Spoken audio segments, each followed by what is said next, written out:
¿Crees que Stranger Things es solo una serie de nostalgia ochentera y monstruos de CGI? Te equivocas. Lo que los hermanos Duffer recrearon no es ficción, es un mapa topográfico de una propia psicología. El verdadero monstruo nunca fue el Demogorgon. El verdadero monstruo es lo que ocurre en tu cerebro cuando el trauma toma el control. Hoy vamos a descifrar por qué Hawkins es tu infancia y el Upside Down es tu mente. A menudo nos preguntamos por qué ciertas historias resuenan globalmente, por qué nos obsesionamos.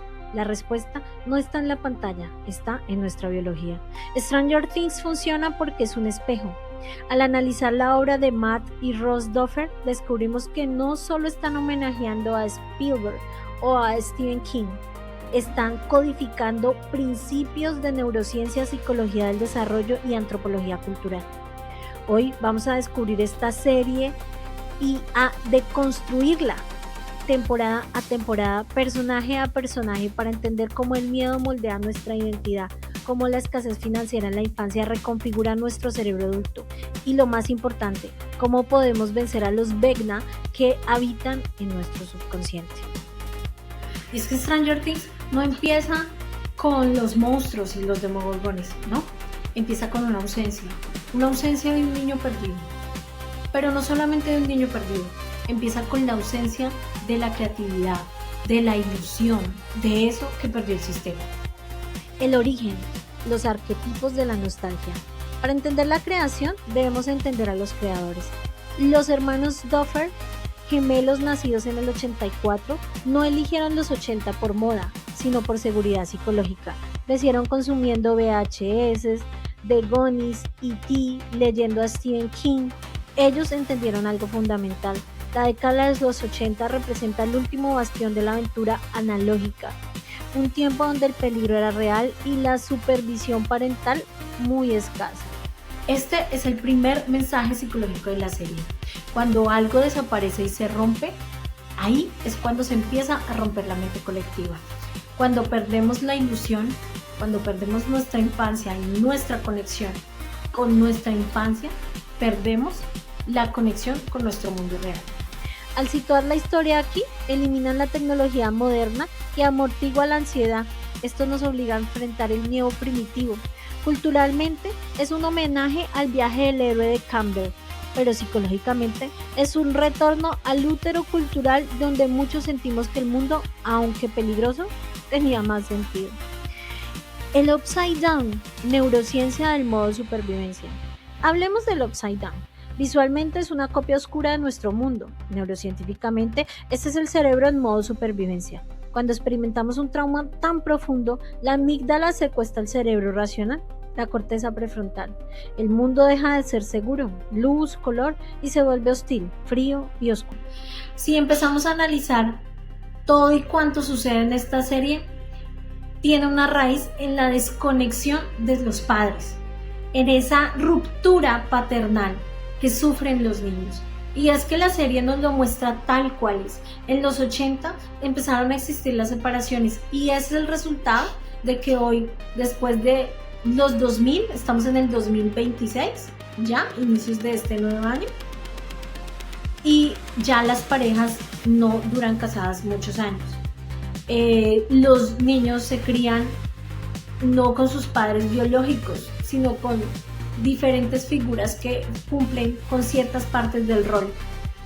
Ya es muy extraño ver que padres duren muchos años en el tiempo. Y eso nos lo muestra la serie tan claro y nos deja ver cómo afecta la psicología la separación de los padres. Pero no solamente la separación de cuerpos, sino la separación emocional y la ausencia de que los vean como sus hijos. ¿Sí? ¿Dónde estaban esos padres? ¿Dónde estaba esa madre cuando se llevan a Will? ¿Dónde están esos padres cuando no están presentes en la vida de sus hijos? Eso es lo que nos quiere mostrar la serie. La serie no nos está mostrando una ficción, por eso conectamos tanto con ella. Nos está mostrando la realidad de nuestra sociedad, en donde la desconexión parental es tan fuerte que los niños están viviendo esa ausencia. Crecimiento ahí, solo estancamiento y repetición. Es la depresión clínica y el TPT, trastorno de estrés postraumático, manifestados físicamente. un lugar donde estás atrapado en el pasado, incapaz de conectar con el presente. De la temporada 1 a la 3, la evolución del trauma infantil. En la temporada 1, el monstruo es un animal, el Demogorgon. Representa el miedo infantil, instintivo y sin rostro. Will Byers no es solo una víctima, es la parte de nuestra psicología que se congela ante el trauma. Y aquí tenemos varios arquetipos. Los arquetipos de cada uno de los personajes. Mike, por su lado, él domina el miedo a través del control y el liderazgo. Por otro lado, Dustin tiene inteligencia emocional y si te das cuenta durante toda la serie, el único padre o la única madre que estuvo presente en la infancia de su hijo y que le permitió tener habilidades emocionales que pudieran ayudarle a atravesar cada uno de los umbrales fue Dustin. Su madre estuvo desde el inicio y hasta el final de la temporada. Siempre estuvo atenta, le decía que lo amaba, le daba todas las herramientas emocionales para que él fuera fuerte. Y es uno de los pocos personajes que tiene presente a su mamá todo el tiempo, aparte de Will. Pero la mamá de Will solo llega a Will por el trauma vivido. Antes, y ella lo nombra muy bien, no estaba presente, no estaba con él. La única que acompañó cada uno de los procesos fue la mamá de Dustin. Por eso Dustin tenía la capacidad de ver cada uno de los problemas y buscarles una solución. Ese era Dustin. Lucas, por su parte, él era racional y lo abordaba la desconfianza. Él nunca confió en Once, sino hasta las finales de las temporadas. ¿Por qué? Porque eso era lo que lo gobernaba, la desconfianza y la lealtad y el miedo a perder esa lealtad. En la temporada 2, el Mind Flayer es la sombra junguiana, una entidad viral que posee y controla. Simboliza cómo el trauma no resuelto se expande y contamina nuestras relaciones. Ellos empiezan a vivir esas experiencias mentales y a demostrar sus traumas a través de arquetipos que conectan con su identidad. Empiezan a mostrar personalidades que no son las de ellos, pero que las asumen como su identidad porque necesitan a través de eso sentirse identificados. Y bueno, para la temporada 3 el horror se vuelve corporal y social. El desuello mental representa la pérdida de identidad en la adolescencia, el miedo a crecer y a separarse del grupo.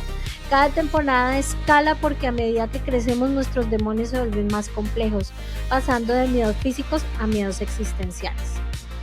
Y es que seguramente muchos niños, adolescentes y adultos en este momento están en su propio upside down, en donde la mente está en otro lugar diferente a donde está el cuerpo presente, pero la mente está totalmente ausente, está sumergido en su propio upside down, en su oscuridad, en donde no ve las posibilidades, en donde no ve la luz.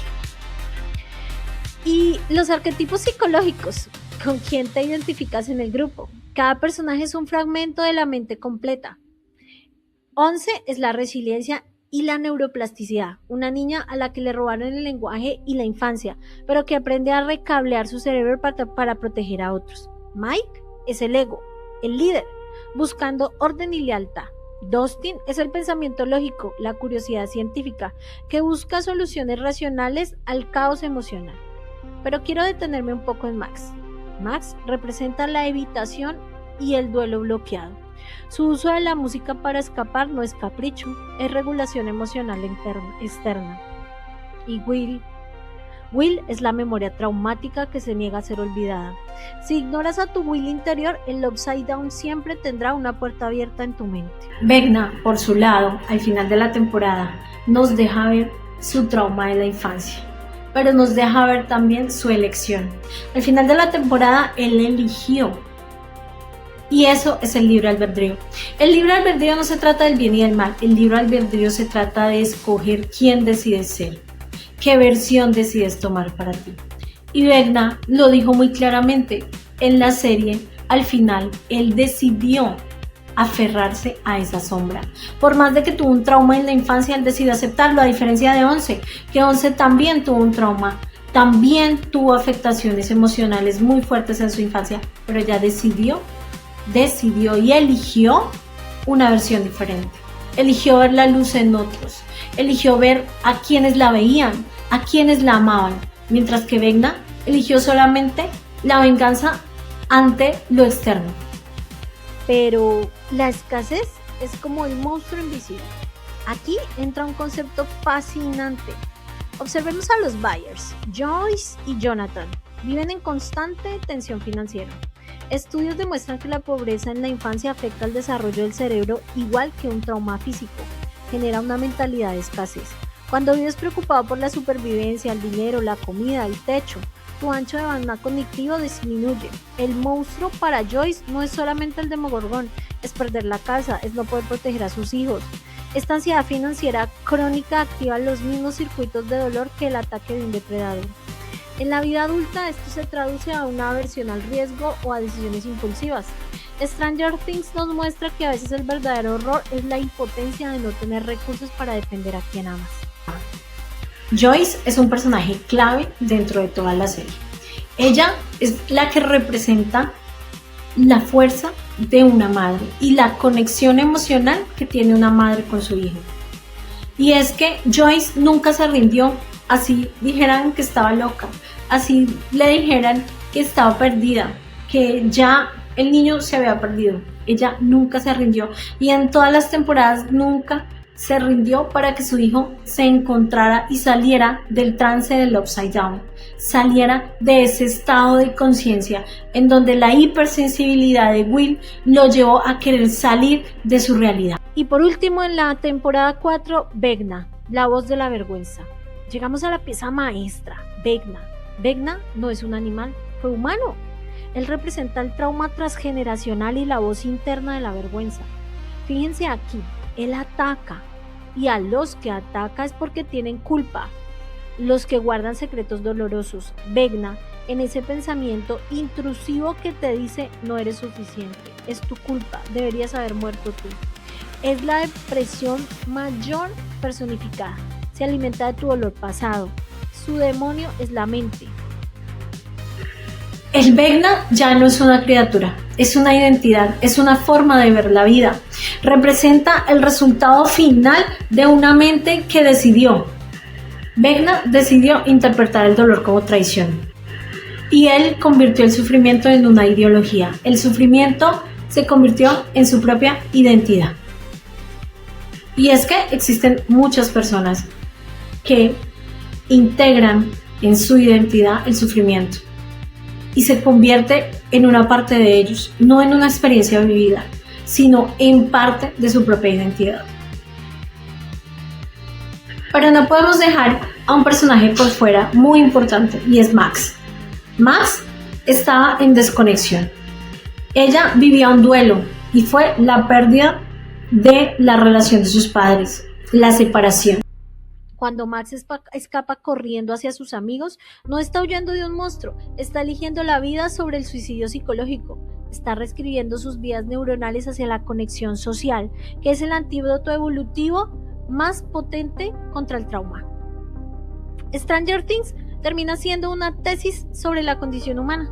Nos enseña que no podemos matar a nuestros propios monstruos ignorándolos. El Upside Down siempre estará ahí, debajo de la superficie de nuestra conciencia. La única forma de cerrar el portal no es con superpoderes, es con la verdad, con la amistad y con la valentía de enfrentar nuestras propias historias, por dolorosas que sean. Al final, todos somos niños en bicicleta, tratando de escapar de la oscuridad hacia la luz de la comprensión. Si tú te sientes atrapado en tu propio Upside Down, recuerda, la música te puede salvar, pero son tus amigos quienes te ayudarán a subir la colina. Stranger Things no se trata de otro mundo, de la ruptura del mundo. Se trata de la ruptura de la inconsciencia, de que el trauma no nos define, la herida no es nuestra identidad y el dolor no es nuestro destino. La verdadera batalla no ocurre en otro plano, no ocurre en el Upside Down. La verdadera batalla es una batalla interna, ocurre en nuestro interior. Y solo quienes se atreven a mirar directo a la cara, al trauma y al dolor, podrán salir al otro lado del Upside Down y transformar su mundo. Recuerda, estamos aquí para construir finanzas sólidas y alineando toda esta conversación a las finanzas. Te quiero decir que la verdadera pobreza es que no quieras atravesar los traumas, porque tu dinero, tus finanzas son un espejo de tu vida, son un espejo de cómo estás internamente. Todo es un espejo y hasta que atraviesas ese umbral, tu vida empezará a cambiar. Recuerda, estamos aquí juntos para construir finanzas sólidas. Your Things, no sé.